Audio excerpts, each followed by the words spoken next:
আজকে স্ম্যাকডাউনের শুরুতেই আমরা দেখতে পেয়েছি সোলো সিকিউর টিম মেম্বাররা এবং কি জ্যাকব ফাটোর মধ্যে একটি পুলিশি বা আইনি ঝামেলা হয়ে যায়। তো আমরা দেখতে পাই পুলিশ চলে আসে জ্যাকব ফাটোকে অ্যারেস্ট করার জন্য।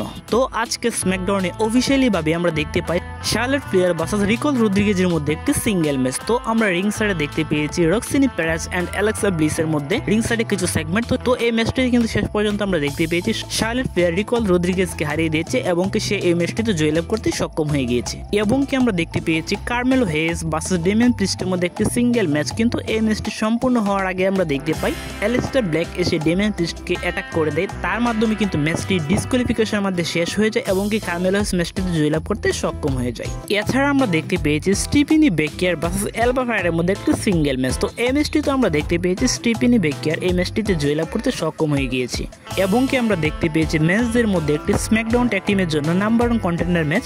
তো এই ম্যাচটিতে আমরা 4টি টিমকে দেখতে পেয়েছি। তো শেষ পর্যন্ত কিন্তু আমরা দেখতে পেয়েছি আন্দ্রাডে অ্যান্ড রে ফিনিক্স কিন্তু ম্যাচটিতে জয়লাভ করতে সক্ষম হয়ে গিয়েছে। এবং কি আমরা নেক্সট উইকে দেখতে চলেছি ওয়ার্ড 6 ভার্সেস আন্দ্রাডে অ্যান্ড রে ফিনিক্সের মধ্যে একটি ট্যাগ টিম টাইটেলের জন্য ম্যাচ। এছাড়া আমরা দেখতে পেয়েছি টিফিনি স্টেশন অ্যান্ড জেড কার্গিলের মধ্যে একটি ভিডিও সেগমেন্ট। তো সেই সেগমেন্টটি একটু ভালো ছিল। এবং কি আমরা দেখতে পেয়েছি Solo Sikoa, Jacob Fatu, Jimmy Uso এবং কি সোলো সিকিউর পুরো ব্লাড লাইন মিলে অ্যাটাক করতে শুরু করে দেয় জ্যাকব ফাটো অ্যান্ড জেমি উসোকে। But Jimmy Uso and Jacob Fatu তারা কিন্তু পুরো এমএফটিকে ধ্বংস করে দিয়েছে।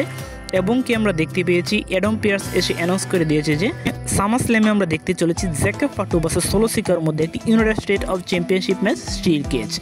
এবং কি আজকে স্ম্যাকডাউনের মেইন ইভেন্ট আমরা দেখতে পেয়েছি জন সিনা এবং কি কোডি রোডসের মধ্যে একটি কন্ট্রাক্ট সাইনিং সেগমেন্ট।